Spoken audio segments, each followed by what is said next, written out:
What if a mysterious object carved into ancient stone wasn't just symbolic, but something we still don't fully understand today? Across multiple ancient civilizations, separated by thousands of kilometers and thousands of years, archaeologists keep finding the same strange object. It looks like a small bag with a handle. And the most surprising part is how consistent the design is, no matter where it appears. The most well-known examples come from ancient Mesopotamia, especially from the Sumerian and later Assyrian civilizations, dating back over 3,000 years. In detailed stone reliefs, human-like figures and winged beings are shown holding a small bucket-shaped object with a clearly defined handle. These figures are often identified as apkallu, mythological beings associated with wisdom and ritual practices. In many cases, they are shown next to sacred trees, performing what appear to be ceremonial actions.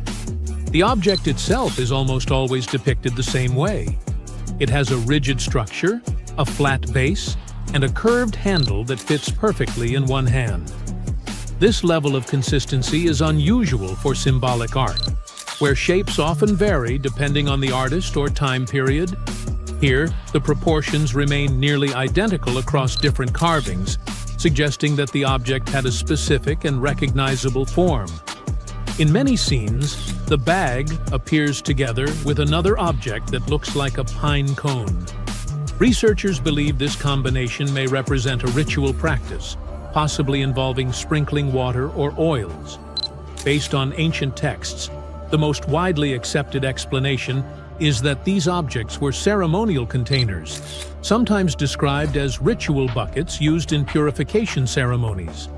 But this explanation starts to break down when similar shapes appear outside Mesopotamia.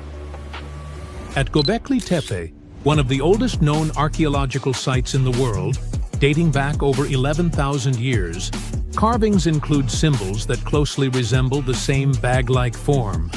This is thousands of years older than Sumerian civilization. Even more surprising, similar shapes have been identified in Mesoamerican cultures, including early Olmec carvings.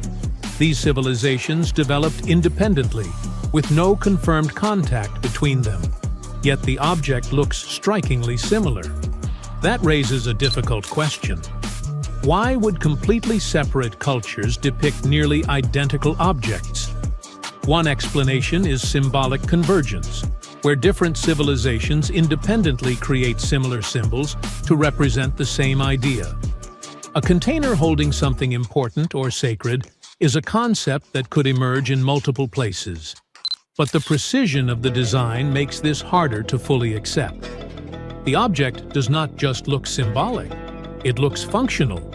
The handle is proportioned in a way that suggests it was meant to be carried. The base appears stable, as if it could be placed on a surface. The overall design resembles a real object more than an abstract symbol. This has led some researchers to question whether we are missing part of the picture.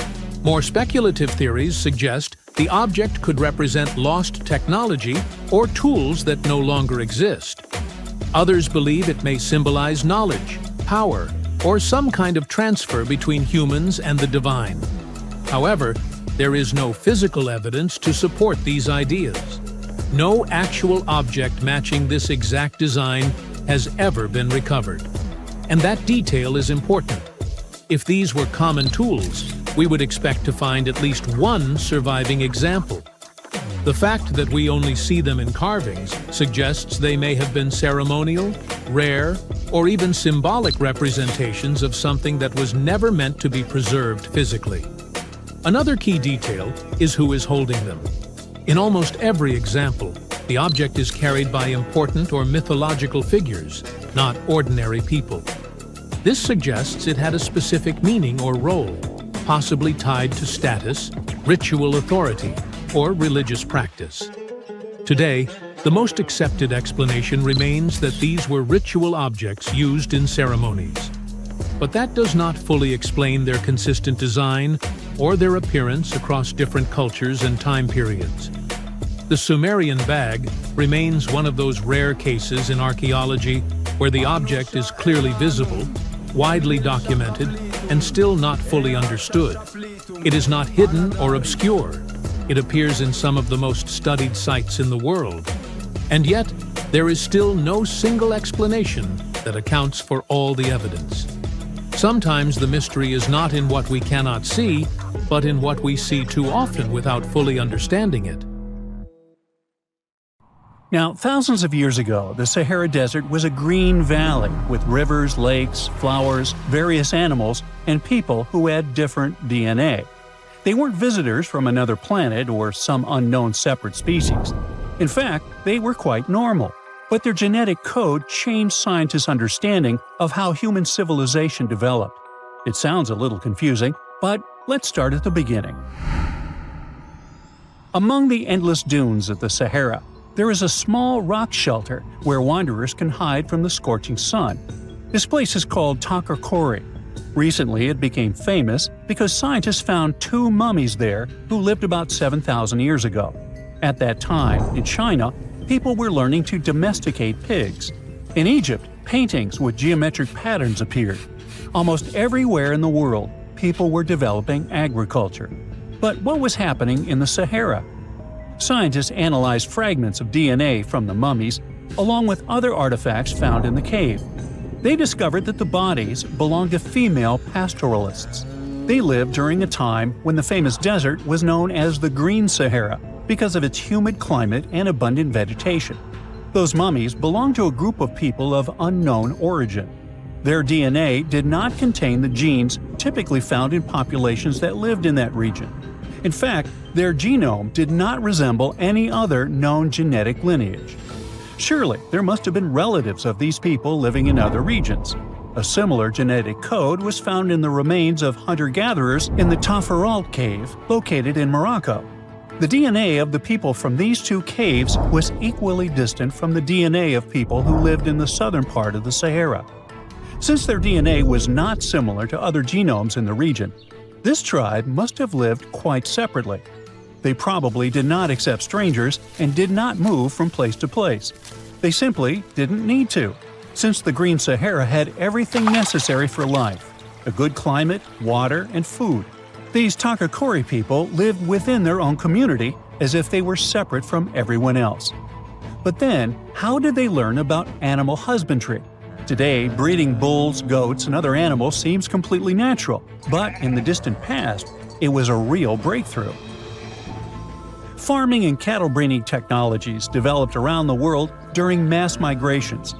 Imagine a small indigenous group living in the Green Sahara. Suddenly, thousands of outsiders who know agricultural techniques arrive from other regions.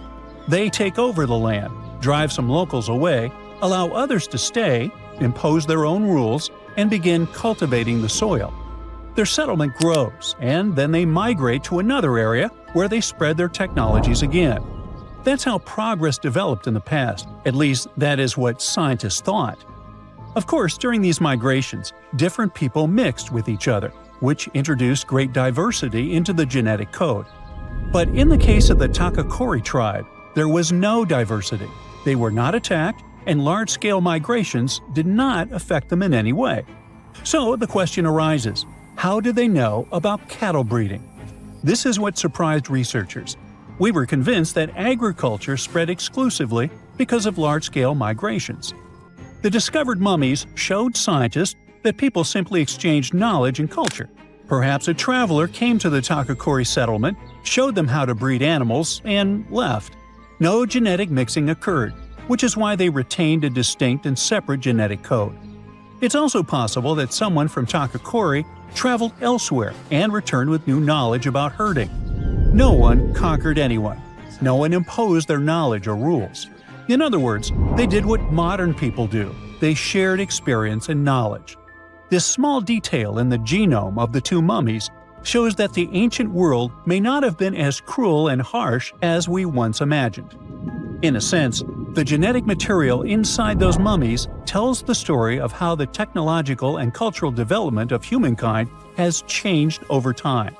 But there's also the reverse situation, when the development and progress of human civilization shape our genome. What? It sounds strange.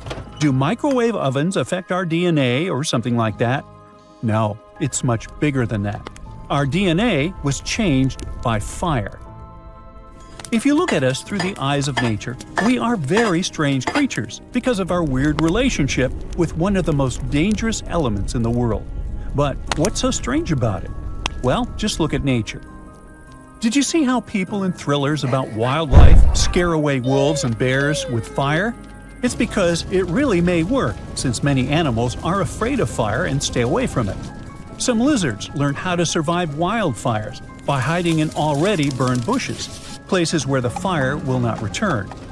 Evolution has made nearly all living creatures avoid fire, but not humans. We're the only species on the planet that does not run from fire but uses it. No other animals live under a constant risk of burns. Evolution was not prepared for this and had to rapidly adjust our genes to match our behavior. The technology of controlling fire is one of the oldest in the world.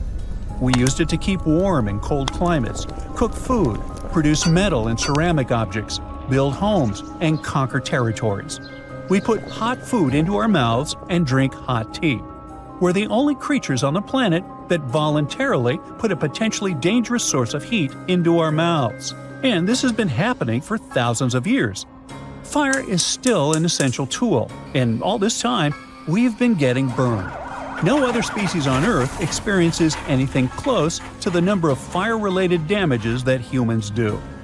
And it's not just about our past. Even today, we interact with burning gas stoves, red-hot car radiators, and boiling water in kettles and saucepans. What about risky equipment in factories? The danger has not disappeared.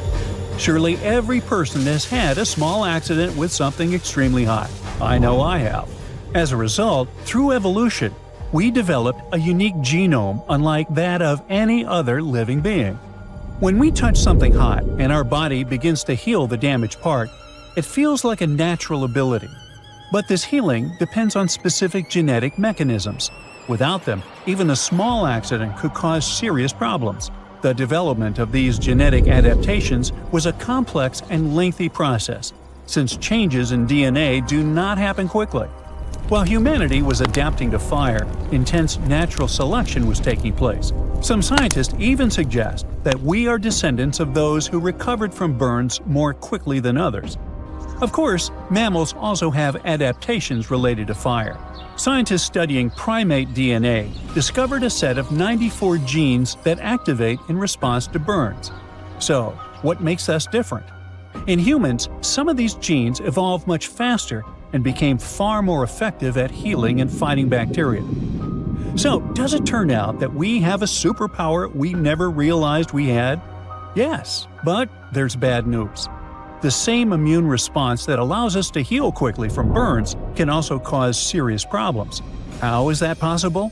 Well, instead of using examples with real people, let us imagine a mannequin with the same fire-related adaptations as a human.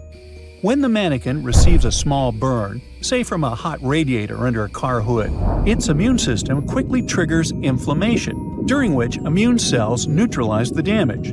It is an aggressive healing strategy, but it works. However, if the mannequin gets a large area burn, that same defense becomes dangerous. The immune system uses the same tactic for major burns as it does for minor ones, creating massive inflammation that can be life-threatening. Why is that? Because evolution developed protection against small incidents around a campfire, but not against massive fires. Interestingly, how do scientists explain our craving for extreme sports and adrenaline?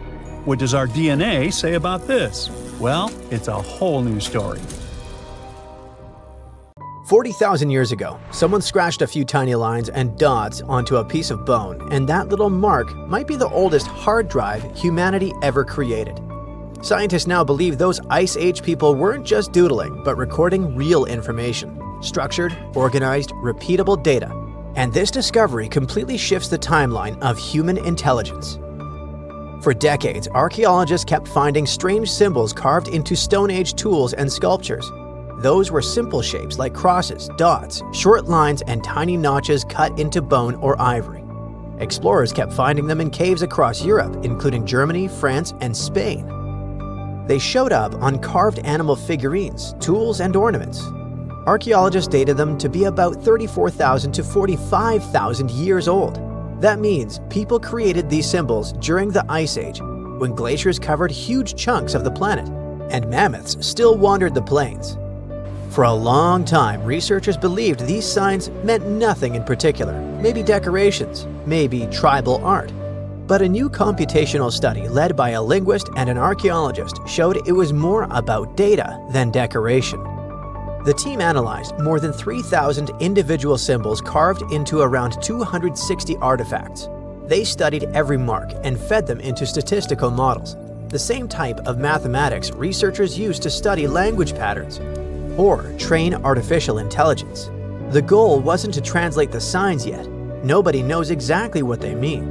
Instead, the scientists looked at something called information density, which means how much meaningful data you can store in a sequence of symbols. When the researchers ran the numbers, they saw that the symbol sequences had almost the same information density as Proto-Cuneiform. That's the earliest writing system known from ancient Mesopotamia around 3000 BCE. It was roughly 40,000 years later. So, some signs in these Ice Age carvings repeat again and again in predictable ways: cross, cross, cross, line, line, dot. That repetition resembles early data encoding, where patterns repeat because they store structured information. The researchers also analyzed the entropy of the coded messages. Entropy measures how unpredictable a sequence is. High entropy means lots of possible combinations, like a complex password.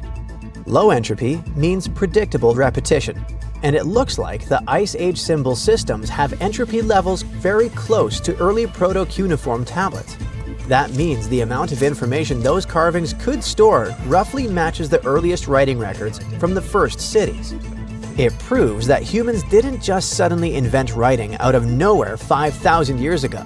Instead, humans spent tens of thousands of years experimenting with symbolic encoding systems and gradually increased their complexity until true writing was finally invented. One of the most interesting examples of such a coded message comes from a cave in southwestern Germany. Archaeologists discovered a tiny mammoth figurine carved from mammoth tusk ivory, small enough to fit in your palm. There's a neat row of engraved crosses and dots running along its surface. Another object, called the adorant, is a thin ivory plate. Found in a different German cave, has a strange mythical creature that looks part human, part lion on it. The figure stretches upward like it's worshipping something, and across its body, someone carved rows of tiny dots and notches with careful spacing. Then there's the famous lion-human sculpture. If you look at the arm closely, you can see evenly spaced cuts along the limb. These marks seem intentional, deliberate, almost rhythmic. They look less like decoration and more like entries in a ledger. It makes those artifacts something like USB drives made of ivory. And because these ancient USB drives appear in different regions of Germany and in other parts of Europe, it could mean that Ice Age humans may have shared such symbolic messages across huge distances. Those hunter-gatherers living thousands of miles apart probably recognized the same patterns scratched into bone tools. Of course, scientists still don't know the exact meaning of these symbols. They could represent seasonal calendars, migration cycles, clan markers, or some concepts tied to rituals. So the most important discovery for now isn't the translation, but the structure of the signs that behave like a system. This coding system isn't the only proof that ancient minds invented complex systems long before modern technology arrived. There's a thick oval slab of limestone in a museum in the Netherlands. Archaeologists dug it up in the late 1800s and assumed it was some kind of Roman game board. The problem was that nobody could figure out the rules. The carved lines didn't match any known ancient game. Only in 2026, researchers finally solved the mystery with help from artificial intelligence. If you look at the stone closely, you can see that certain grooves on it are slightly deeper than others. It means that people slid pieces across those lines repeatedly, and the stone wore down over time. Conservation experts created extremely detailed 3D scans of the limestone surface to analyze those wear patterns. Those scans showed differences in depth smaller than a human hair. Every tiny groove became a clue. about how players once moved their pieces. Then, the team brought in a special AI game simulation system designed to understand board games. They fed the system rules from about 100 historical games and asked it to test possibilities onto a digital copy of the Roman board. The AI played thousands of simulated matches against itself and tried different rule combinations each time. For every rule set, it tracked where the pieces moved and compared those paths to the wear patterns on the real stone. It repeated this process around 1,000 times per rule set until finally certain patterns started lining up perfectly. The system narrowed all the possibilities to a small group of related blocking games. In this type of strategy game, two players move pieces along fixed paths, trying to trap the opponent's pieces in corners or dead ends. If you've ever played tic-tac-toe or checkers, you already understand the basic idea. To control space, predict the opponent's next move, and close the trap. The simulations showed that the Romans most likely played this game with small tokens made of glass, bone, or pottery sliding along those carved grooves. And that discovery matters more than you might think. Historians used to believe blocking games appeared in early medieval Europe, centuries after the Roman Empire collapsed. But this limestone board showed them that such games existed nearly 1,000 years earlier. So, Roman players had strategy games that helped them develop forward planning, recognizing patterns, and thinking of different combinations and possibilities. Now let's travel even further back in time, long before Roman cities and writing of any kind. Our destination, Olduvai Gorge in northern Tanzania, one of the oldest important archaeological sites on Earth. In 2025, researchers studying the area found something unexpected in ancient sediments. It was a set of tools made from the limb bones of elephants and hippos. And these tools date back about 1.5 million years. Scientists found 27 bone tools, some nearly 15 inches long, shaped into sharp blades. Early humans most likely used them on animal carcasses or to process tough materials. At first glance, they seem simple, but it actually looks like the toolmakers shaped these bones using knapping, the same process used to chip stone tools. Knapping means striking a material carefully so that small flakes break away, gradually forming a sharp edge. Bone behaves very differently from stone. It contains collagen, which makes it slightly flexible and elastic. Hit the bone too hard and it shatters unpredictably. Hit it too softly and nothing happens. That means whoever made these tools understood how the material worked. They adapted their technique to shape bone without destroying it. Archaeologists believe Homo erectus, an early human species with body proportions similar to ours, created these implements. It also looks like the toolmakers preferred thick limb bones, which are the strongest parts of animal skeleton. To make that choice, you need to understand anatomy and material strength. Engineers today still use that same logic when choosing materials for machines. When we put all these discoveries together, we see that our ancestors designed systems, invented technologies, stored information, and played complex games long before modern civilization appeared. So we didn't just suddenly become intelligent. We've been building knowledge for tens of thousands of years. Deep in Petra's red cliffs, archaeologists found a hidden tomb. Inside, there were 12 skeletons. They remained untouched for over 2,000 years, and that's a really weird thing. Most tombs in Petra have been looted, so what makes this find stand out? Let's figure it out. This is the ancient city of Petra. Its huge sandstone cliffs are hard to forget. No wonder it's one of the new 7 wonders of the world. The buildings here are carved straight into the rock, and it already makes the place look unreal. But Petra has also been a star in the archaeology world for a long time. Once, Petra appeared in the movie Indiana Jones and the Last Crusade. Some scenes were filmed right in front of the famous building called Al-Khazneh, or the Treasury. But recently, something even more exciting happened there in real life. A TV team from the show Expedition Unknown came to Petra to film a new investigation.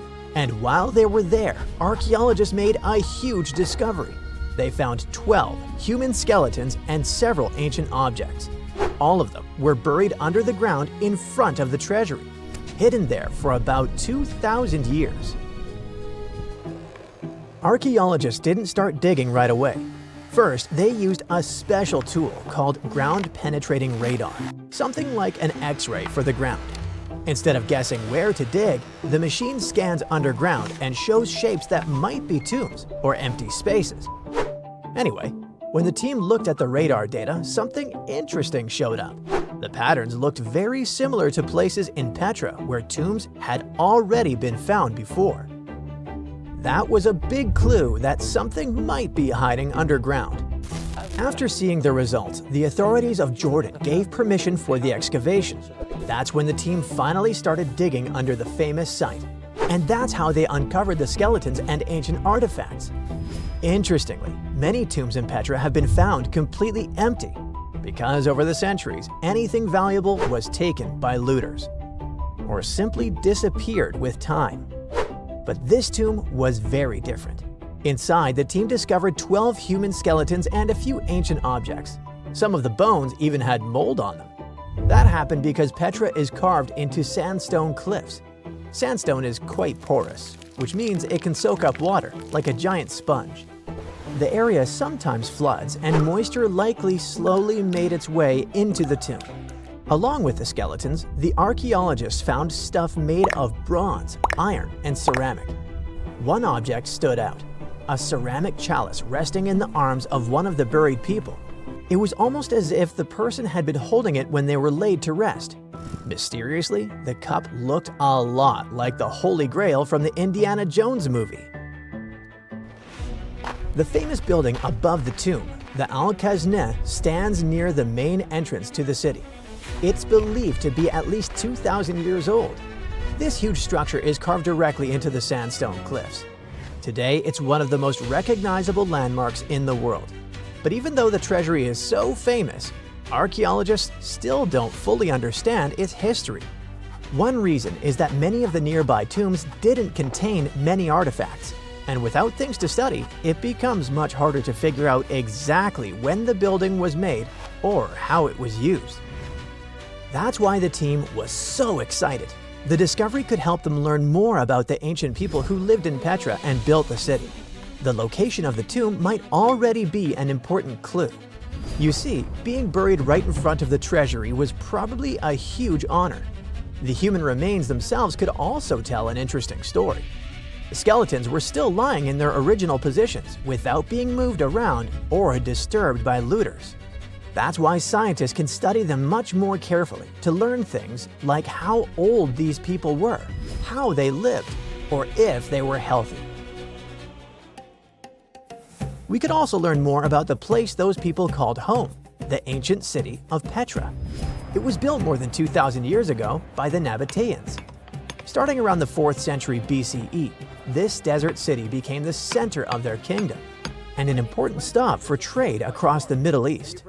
The location helped a lot. Petra sits in a valley surrounded by mountains, and the main entrance is a long, narrow canyon called the Al-Sik.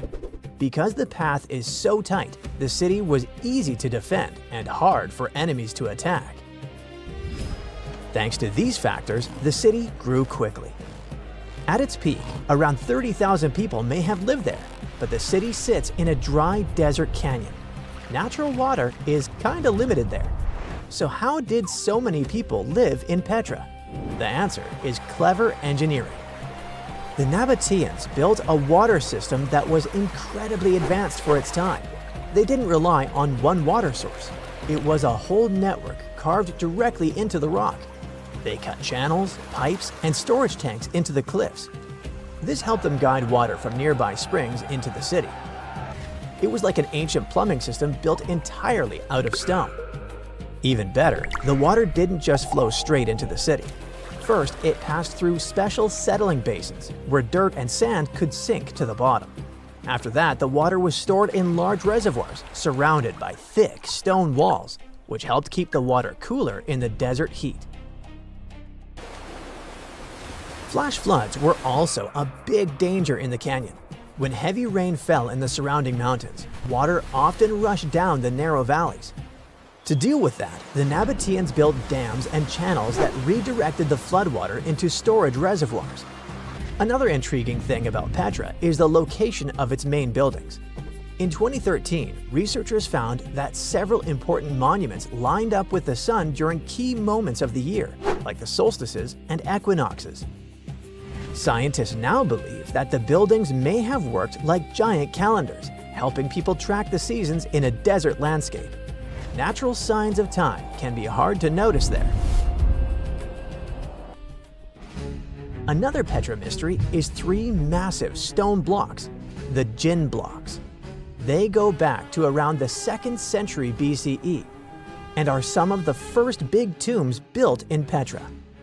2 of them have burial chambers inside, and the 3rd one even has a grave on top, like a little rooftop coffin. No one really knows exactly why they were built.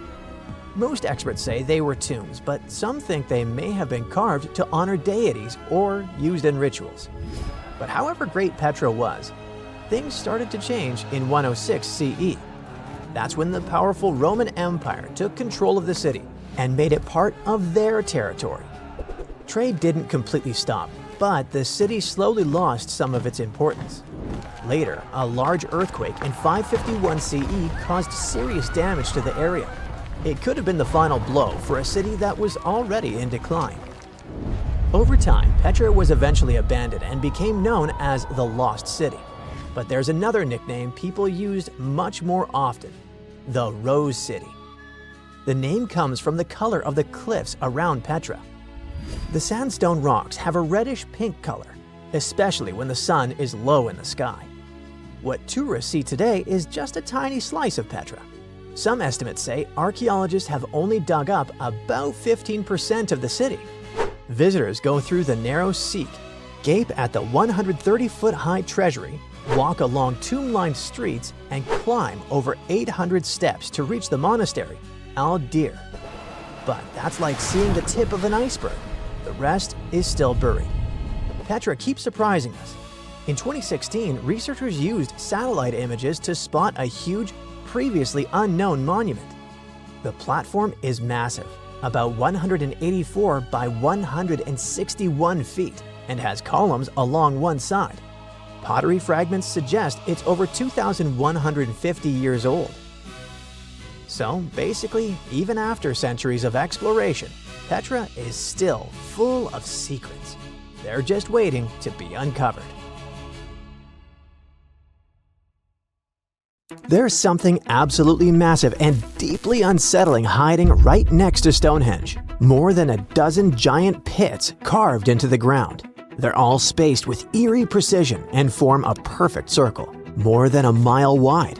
For years, nobody could explain them. They were too big to be animal traps, too organized to be natural sinkholes, and way too deliberate to be random.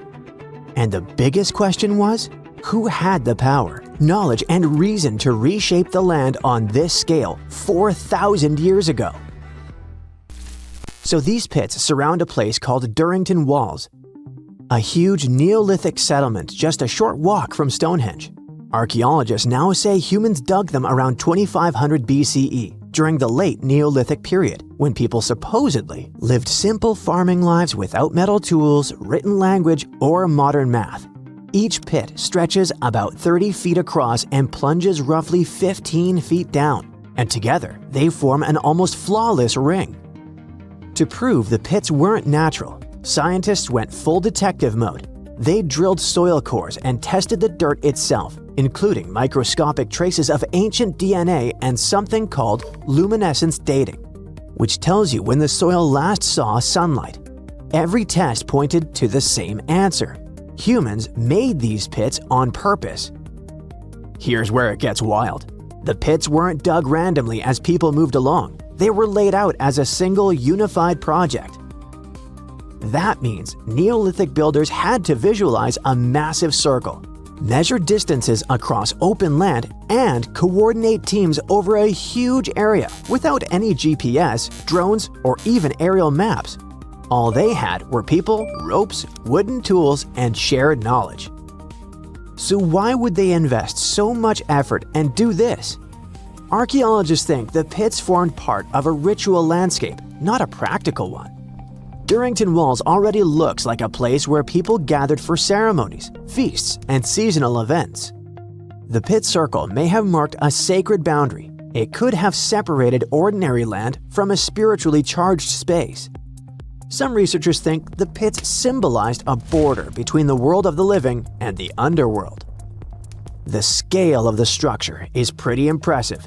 It may be one of the largest prehistoric monuments ever built in Britain, even bigger than Stonehenge itself when you look at the total area.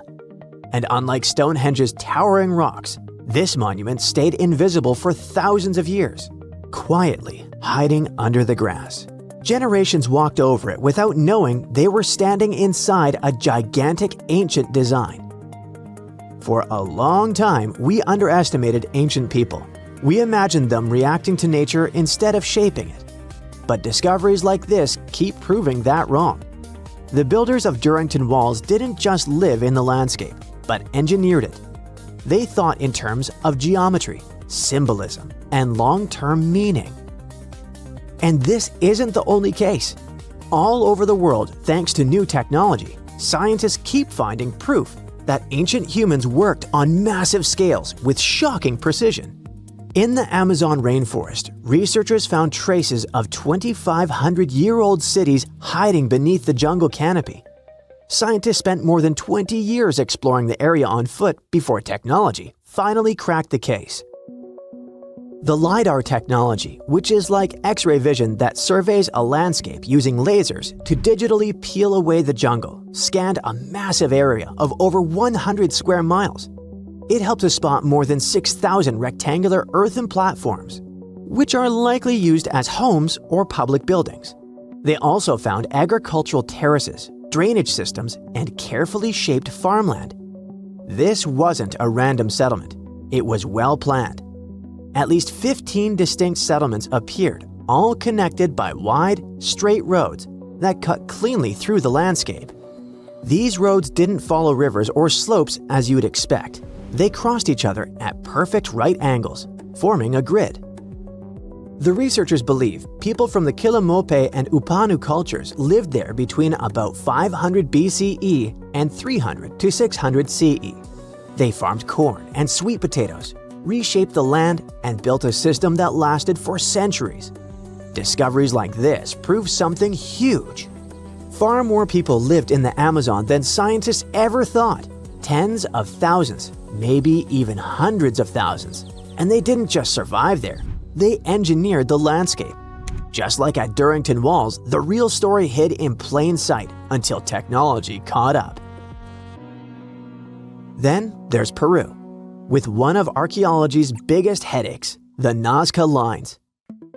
These gigantic designs of animals, plants, and geometric shapes stretch across the earth like an ancient message, so huge that only birds or satellites can see them properly. For decades, people have tried to figure out why the Nazca people made them, how they did it, and what those massive patterns mean.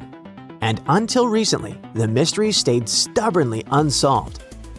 Walking the desert or flying over it, archaeologists would spot lines and figures and wonder if anything was missing.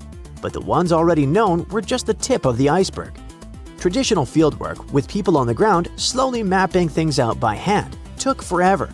And even then, dozens of smaller designs were just too faint for the unassisted eye. So, instead of scanning the desert on foot, researchers taught artificial intelligence how to see patterns in aerial and drone imagery. They fed terabytes of pictures into trained models, and AI began flagging shapes, curves, and ancient outlines that had been hiding for centuries. In just about 6 months, it identified 303 previously unknown geoglyphs in the Nazca Desert. It almost doubled the number of figures we knew before and showed entire classes of designs. Some of these new shapes are tiny, just a few feet across, but they sit next to giant ones like the hummingbird or monkey. Thanks to all the new finds, scientists can finally start testing theories they had about the purpose of the lines. It looks like the lines weren't just decorations. Many may have been walkways or routes used for ceremonial movement. In case you're worried, AI isn't replacing archaeologists. They still check every promising lead on the ground and interpret everything the machines find. Back in Britain, the pit circle also connects to an even older structure, an early Neolithic site called Robin Hood's Ball. Because it stood so far from the famous stones, it felt like a side character. But it turns out Robin Hood's Ball is from around 3600 BCE, which makes it about 500 years older than Stonehenge itself. It's what archaeologists call a causewayed enclosure, which sounds fancy but really means a big circular earthwork made of ditches and banks. Instead of one clean trench, the ditches are broken into short segments with little gaps in between. And instead of keeping people out, it probably brought them together. Archaeologists think these enclosures worked as gathering places, spots for meetings, feasts, rituals, and social bonding among the first farming communities. Then came the twist no one expected. While preparing land at Lark Hill, a hillside northeast of Stonehenge, for new military housing, archaeologists found signs of another causewayed enclosure. This discovery flipped the map upside down. The landscape wasn't growing outward from Stonehenge, it was already alive long before the stones ever went up. As researchers dug deeper, they found hundreds of flint tools, beautifully made leaf-shaped arrowheads, chunks of human skull, and pieces of antler, likely used as digging tools. Then came the pottery. Different styles showed up in different places, some from the enclosure ditches, others from nearby pits. That matters because pottery styles often act like cultural fingerprints. The mix suggests something big. Different groups of people were visiting the same place and brought their own traditions, tools, and objects with them. All of this changes how we see Stonehenge. The stones didn't appear out of nowhere. They rose in a landscape already loaded with meaning, memory, and movement. Every new discovery like the ones near Stonehenge, in the Amazon jungle and Peru, forces archaeologists to rewrite textbooks and the whole world to rethink the idea of progress. It turns out that ancient people made up for the absence of steel and electricity with observation, creativity, and shared meaning. They finally did it. After 300 years of searching, archaeologists pinned down the location of the lost land of the white jaguar, the city of Maya hidden in the wild jungles of Mexico. It all kicked off back in the 1500s with the Lacandon Maya. These guys were some super tough survivors who just didn't quit. When their main capital, Lacamtun, fell to the Spanish in 1586, most people would have called it game over, but not the Lacandon. Nope, they packed up, headed deeper into the rainforest, and built their last stronghold, Sakbalan. It was a hidden fortress of stone temples, twisty jungle trails, and howler monkeys acting like noisy little guards. For over 100 years, the Lacandon managed to keep their traditions alive there, far from European control. Then, in 1695, history came crashing in. A Spanish friar named Diego de Ribas stumbled into Sakbalan. And yeah, that was basically the beginning of the end. Soon after, the Spanish took over. By 1721, the Maya had abandoned Sakbalan. The jungle didn't waste time. It swallowed the place whole, with roots tearing into walls and vines smothering plazas. The city didn't just disappear, it got eaten alive. For the next 300 years, Sakbalan turned into more of a myth than a memory. A name archaeologists and explorers would whisper, secretly hoping to find it one day. Plenty of expeditions tried to track it down, but the rainforest is sneaky. Every path looks identical, maps fall apart in the humidity, and even GPS can't cut through the thick green ceiling. It was like looking for a needle in a haystack, except the haystack was alive, covered in thorns, and yeah, crawling with jaguars that would happily make you lunch. So how did the scientists crack the mystery? One word: a letter from the 17th century. The letter by Diego de Ribas described all the routes, rivers, and trails leading to Sakbalan. It showed in every detail the journey of the soldiers who walked 4 days to the Lacandon River after leaving Sakbalan. Then they sailed for 2 days and arrived at the church El Encuentro de Cristo, left their canoes and continued on foot to Lake Petén Itzá in Guatemala. This was already detailed enough, but the scientists needed to pinpoint the exact location with geographic information systems. They took into account vegetation layers and how much each person was carrying to map an approximate range where Sakbalan should be. They fed this information to GIS and calculated where the city should be. And bingo, it worked. Archaeologists traveled through the jungle and found stone temples rising like broken teeth from the earth. There were also some tools and ceramics, and a Spanish church right in the middle of the ruins. The discovery isn't just about cool ruins, it rewrites history. For decades, people assumed the Lacandons simply scattered after Lakamtun fell, but Sakbalan proves they regrouped, fought, and preserved their culture for over a century more. It's like discovering the final chapter of a book we thought ended too soon. There's also irony here. The Spanish friar who revealed Sakbalan helped doom it. Yet his letter, centuries later, also helped save its memory. Today, the ruins sit inside a biosphere reserve, protected by the same jungle that once hid them. Tourists can't just waltz in. It's raw, tangled, alive. The city breathes again, but on its own terms. Scientists just uncovered another lost city, buried under the thick jungles of Mexico. It had been hiding there for 600 years. The place is called Gengola, and it's massive, about 360 hectares with more than 1,100 buildings, 2.5 miles of defensive walls, its own network of roads, and a super organized city plan. Because it was so deep in the jungle, you'd never realize how huge it really was unless you spent years hiking through it.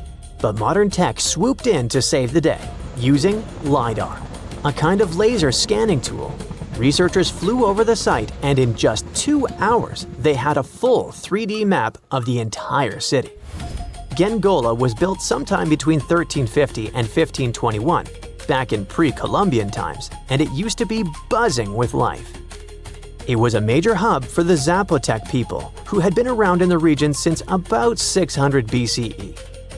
Families there lived in homes with big central patios surrounded by rooms, and as they got new members, they just add more rooms and stretch their houses out.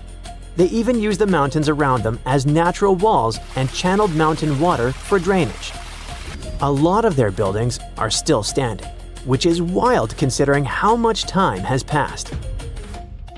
By the late 1400s, the Zapotec were real powerhouses along the Pacific coast. They even fought off the Aztecs, who were constantly trying to expand. At Gengola, they survived a brutal 7-month siege. But even though hiding in the mountains kept them safe, it wasn't perfect. They didn't have enough fresh water or farmland to feed everyone. Just 12 miles away, the smaller city of Tehuantepec had what they needed. So the Zapotec moved there right before the Spanish arrived in 1521. What the scientists have seen so far is just scratching the surface. That LiDAR scan revealed more than 1,000 buildings, and archaeologists are planning years of research to figure it all out. Instead of digging everything up and risking damage, they'll use advanced scanning tech to keep studying the city safely. Alright, now let's hop across the world to Egypt, where archaeologists stumbled on a whole lost city called Imet, tucked away in the eastern Nile Delta. The place was buried under layers of mud, water, and time, hiding in a swamp that's been shifting and changing for thousands of years. Scientists first noticed it from way up high, in faint little clusters of mud brick foundations in satellite images. The shapes looked shaky and ghost-like, but too neat to be natural. So they followed the patterns down on the ground, started digging, and the city started coming back to life. They found multi-story tower houses, basically mini skyscrapers of the ancient world. They had multiple floors, thick foundations, and could handle some serious weight. That kind of vertical living is super rare in Egypt, especially outside the Nile Delta. It showed that people in Imet weren't just spreading across the land, but stacking upward, which means the city was packed, carefully planned, and way more urban than anyone thought for that time. And it wasn't just fancy housing either. Archaeologists also uncovered a grain processing center with paved work areas, animal pens, and organized spaces for food production. Clearly, this was a city with a real economy running behind it. Not far from there, they spotted a ceremonial road that once led to a temple for Wadjet, Emet's patron deity. But later on, other buildings got plunked down over the road, which shows that Wadjet's worship faded over time. Still, the ruins coughed up some amazing relics, a green faience little funerary figurine, and a stela showing Harpocrates perched on crocodiles and gripping snakes. He was the Greek spin on Horus, deity of silence, secrets, and the newborn sun. And there was even a bronze sistrum, an ancient Egyptian musical instrument decorated with twin heads of Hathor. Turns out, Emet was active from around the 4th century BCE onward, stretching from Egypt's late period into the Roman era. Its location along trade routes made it a magnet for merchants and pilgrims visiting Wadjet's temple. So it wasn't just hanging on, it was thriving, connecting, trading, and adapting with the times. And this isn't just another dusty ruin. Emet is giving us a window into everyday life, religion, and urban planning in the Delta, which we've always known way less about compared to the big pyramids and tombs. The Sahara Desert is like a Mad Max movie. Scorching heat, endless dunes, and an overall barren wasteland. A place where no one could live, right? Well, forget all you know about it, because 5,000 years ago, the Sahara was a lush paradise of grasslands, lakes, and rivers, and the home of a ghost civilization that vanished without a trace.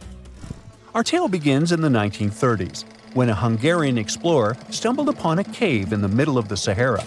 Inside, he found something bizarre: ancient rock paintings of people swimming in a lake, surrounded by giraffes, hippos, and crocodiles. At the time, everybody shrugged it off as some symbolic depiction of the afterlife, because really, who would imagine a lake in the Sahara?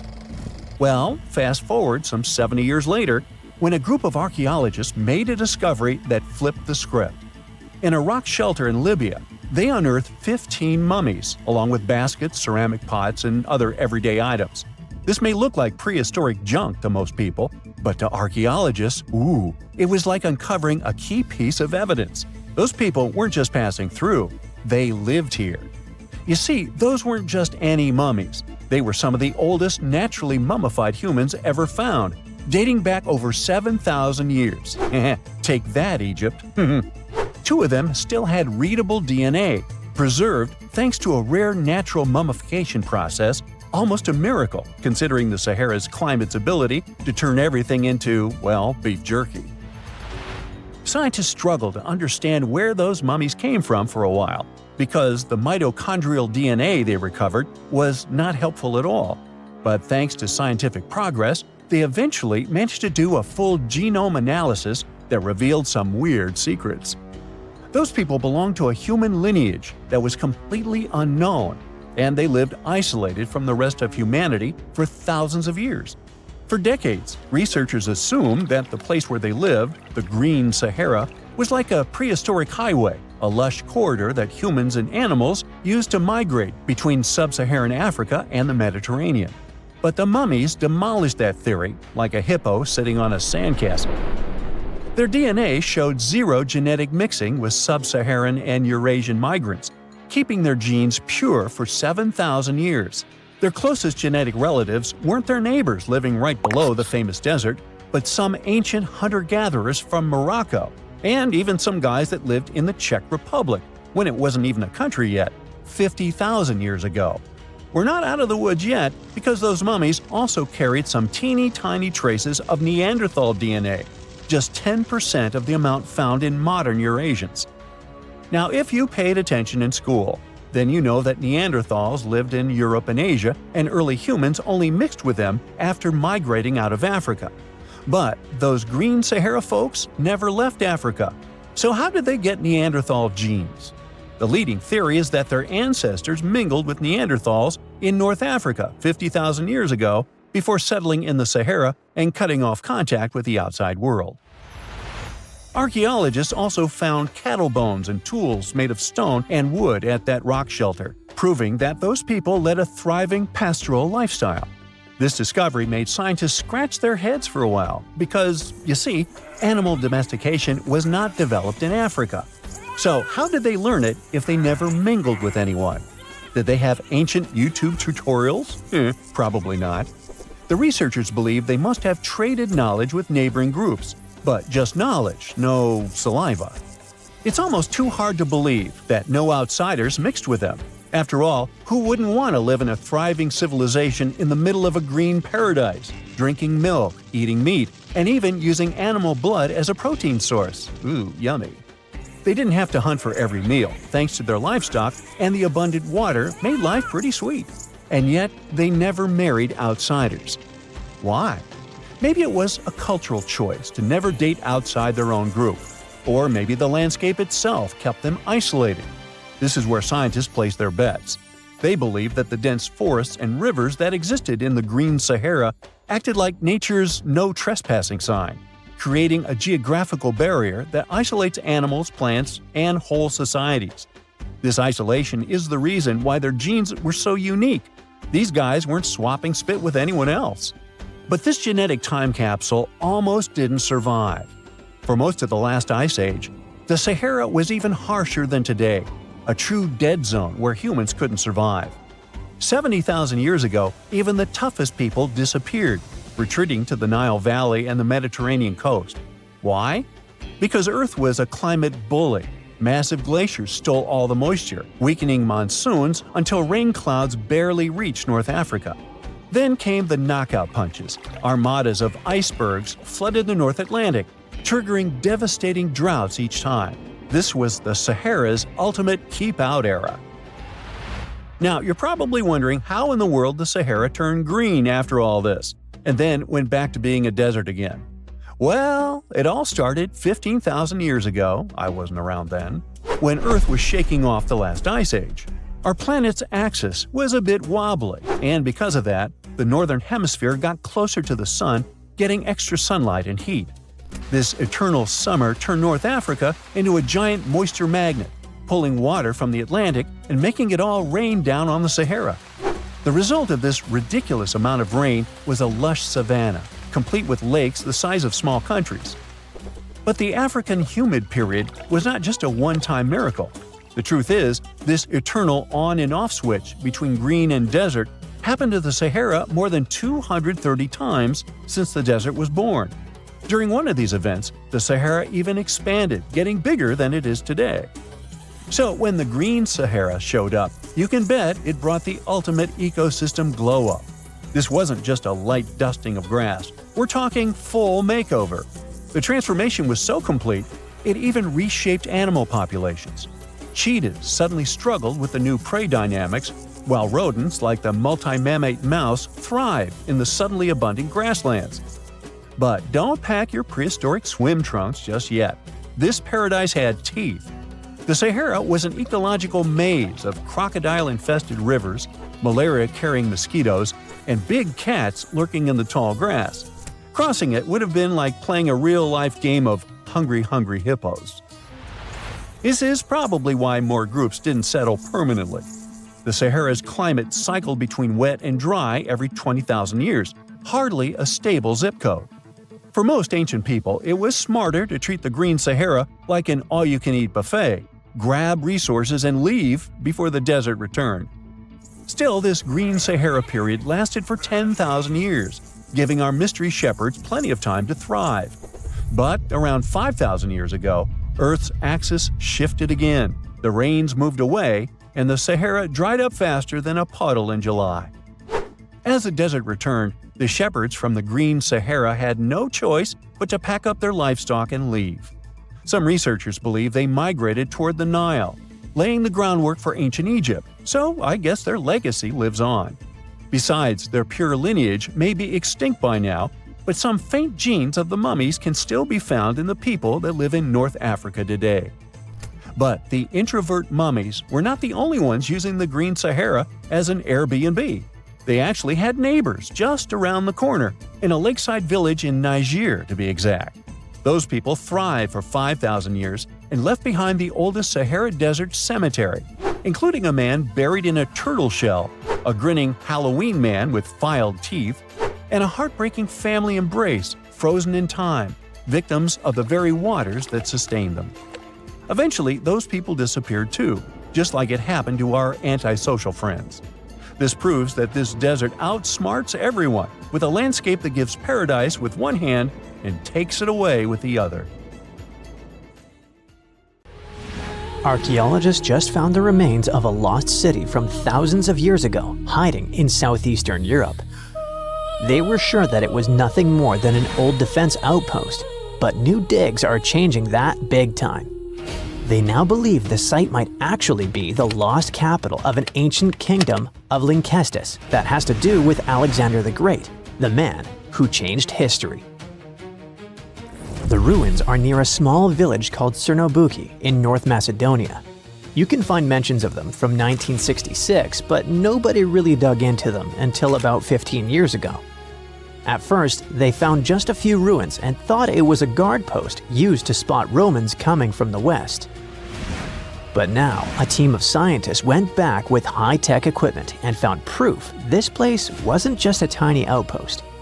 Researchers managed to look under the ground and found that the Acropolis the ruins sit on, which is a flat hilltop, has enough rooms and infrastructure to host a full-on city inside the fortress walls. It covers about 2.8 hectares and around 10,000 people lived here at its peak. Researchers also found a textile workshop and plenty of artifacts, including a coin from the time of Alexander the Great and with his image, axes, game pieces, and an oil lamp, and even a small ceramic with a heart motif. One of the coolest finds is a reusable clay theater ticket, which was unique to North Macedonia. This means there was also most likely a theater here, and it could be in one of the large buildings. Experts used to think that the city was from the time of King Philip V, but now, thanks to the coin and especially the ancient tools and broken pottery that were found, they believe people might have lived there during the Bronze Age. Lynkestis and the rest of Upper Macedonia had some pretty intense weather with freezing, rainy winters, and super hot summers. Life there wasn't easy, and most of the time, it was all about surviving. The people who lived in the area were mostly nomadic herders, and they had to move around depending on the season. They traveled with their flocks of cattle, goats, and sheep, always looking for the best pasture lands. Back then, Macedonia was kind of like the outsider of the Greek world. It was part Greek, but powerful city-states like Athens and Sparta didn't really accept it. Thanks to this position on the edge, Macedonia had the chance to mix Greek traditions with local culture. Eventually, they took over and changed the whole ancient world under kings like Philip II and Alexander the Great. The new discoveries at Cernobuki show us how connected and powerful ancient Macedonia really was, especially since the city sat along trade routes to Constantinople. Big historical figures like Octavian and Agrippa might have passed through the area on their way to clash with Cleopatra and Mark Antony.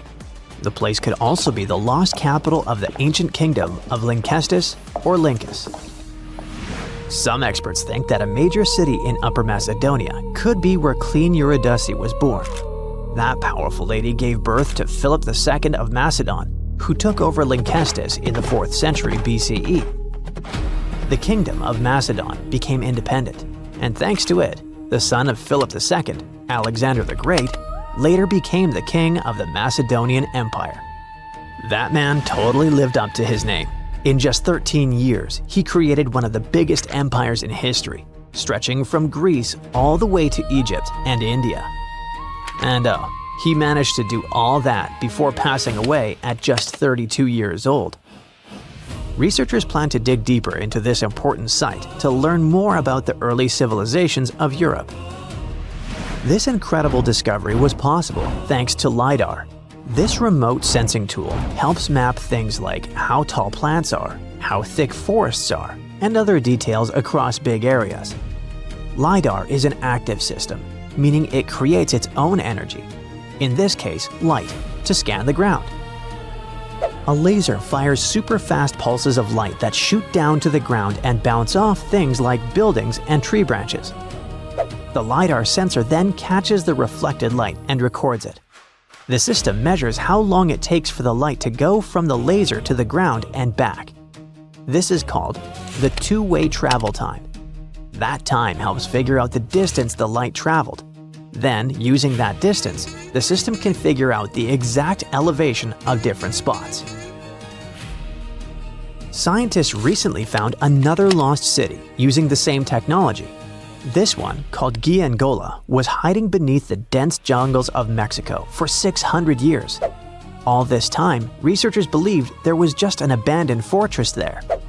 There was no way to go and see until recently, when they used LiDAR and got a 3D model of the area in just 2 hours from a plane.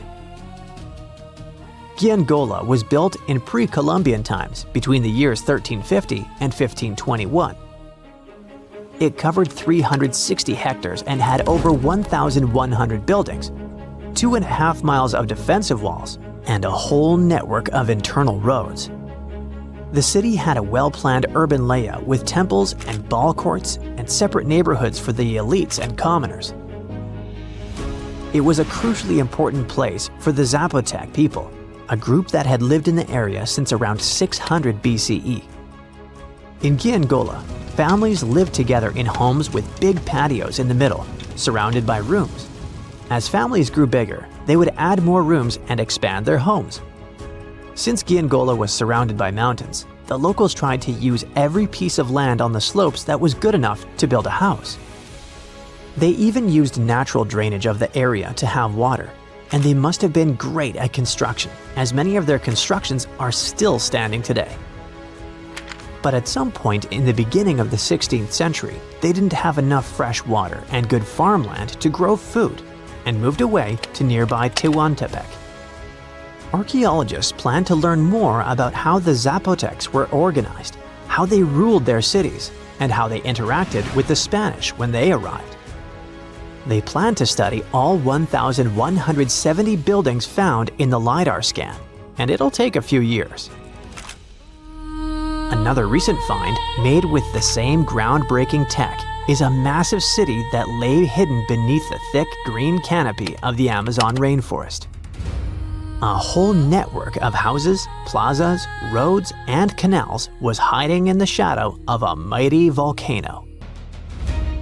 Many scientists thought that ancient Amazonian people lived in tiny huts and cleared patches of land to survive. But this city, built 2,500 years ago and inhabited for nearly 1,000 years, debunked that theory and changed everything. Now, researchers think tens of thousands or even hundreds of thousands of people lived in complex urban societies. They scanned the area and found that 6,000 rectangular platforms, each about 66 by 33 feet and 6 to 9 feet high. These structures were arranged in clusters around central plazas that had straight roads with perfect right angles and paths connecting them. One of the roads was an impressive 16 miles long. Building straight roads like this is way harder than just going with the landscape. Some of these roads may have had great spiritual or ceremonial significance. The civilization was thriving thanks to rich soil from a nearby volcano. But the same volcano may have also led to its downfall. Researchers also found signs of threats to the cities, such as ditches that blocked entrances to the settlements. Maybe some people living nearby were trying to get in. The next step for the scientists will be to study the adjoining 116 square miles to know more about this large, complex society that could be bigger than the well-known Mayan cities in Mexico and Central America.